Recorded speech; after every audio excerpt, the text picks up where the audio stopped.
పురంధేశ్వర్ గారు మాట్లాడుతూ చంద్రబాబు నాయుడు గారి తల్లిని అన్నారని చెప్పి ఆవిడ అన్నారు. నేను చూశాను ఆ వీడియో. నేను ఒక మహిళగా అడుగుతున్నాను, చంద్రబాబు నాయుడు గారు జగన్ గారిని మీ పుట్టుకే తప్పుడు పుట్టుక అని అన్నారు. ఇందులో జగన్ గారి తల్లిని అన్నట్టు కాదా? దీని గురించి ఆవిడ అభిప్రాయాన్ని చెప్పాలి. దీన్ని కూడా ఆవిడ ఖండించాలి కదా. మేము వైసీపీ పార్టీ అని చెప్పి ముద్రేసి ఇవాళ పార్టీ అధికారంలో లేదని చెప్పి మేము బలహీనులం అని చెప్పి మా మీద అటాక్ చేస్తూ ఇవన్నీ చేస్తున్నారు. కానీ మీరందరూ గుర్తుపెట్టుకోవాల్సింది ఒకటి ఉంది. అన్నిటికీ మించి ఇది తిరుపతి లడ్డు విషయం దగ్గర మొదలైంది. మేము అన్నిటికీ మించి మా నాన్నగారు దేవుడు పార్టీ నిజాన్ని మాట్లాడారు.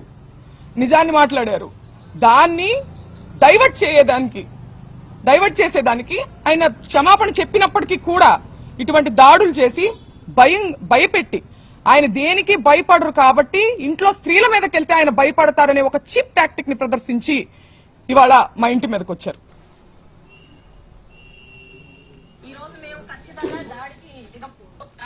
దిగబడ్డాము మేమందరం కూడా ఈ రోజు మేము ఖచ్చితంగా దాడికి దిగబడ్డాము మేమందరం కూడా ఈ రోజు మేము ఖచ్చితంగా దాడికి దిగబడిందంట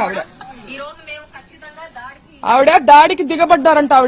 ఆవిడే చెప్తున్నారు. ఎవరి మీద దాడికి దిగబడ్డారు? మహిళల మీద దాడికి దిగబడ్డారా? మహిళలతో ఇది సమంజసమా? మహిళల కోసం పోరాడుతూ ఆవిడకి నేను ఒక్కటే చెప్తున్నా, మీకు కుటుంబం ఉంది, మీకు పిల్లలున్నారు, మిమ్మల్ని పావుగా ఉపయోగించుకుంటున్నారు. మిమ్మల్ని ఏ ఎమ్మెల్యేలు అయితే మిమ్మల్ని మా ఇంటికి పంపించారో వాళ్లే రావచ్చు కదా.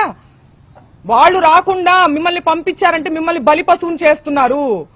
40 ఏళ్ల రాజకీయ అనుభవం ఉంది మా నాన్నగారికి. నా చిన్నప్పటి నేను పుట్టిన సంవత్సరానికి ఆయన ఎమ్మెల్యే. నా చిన్నప్పటి నుంచి నేను రాజకీయాలు చూస్తున్నా. ఎన్నో గొడవలు చూసాం, పోలీసులు చూసాం. కానీ ఇంత నీచమైన రాజకీయాన్ని ఎప్పుడు చూడలేదు. నేను గల్లా మాధవ్ గారికి చెప్తున్నా, మీ కుటుంబం లేదా? మీ భర్తతో సహా వచ్చి స్త్రీల మీద దాడి చేశారే, మీ కుటుంబం లేదా? మీకు పిల్లలు లేరా? మిమ్మల్ని ఎందుకు పంపించారు? మిమ్మల్ని బలి పశువుని చేస్తున్నారు.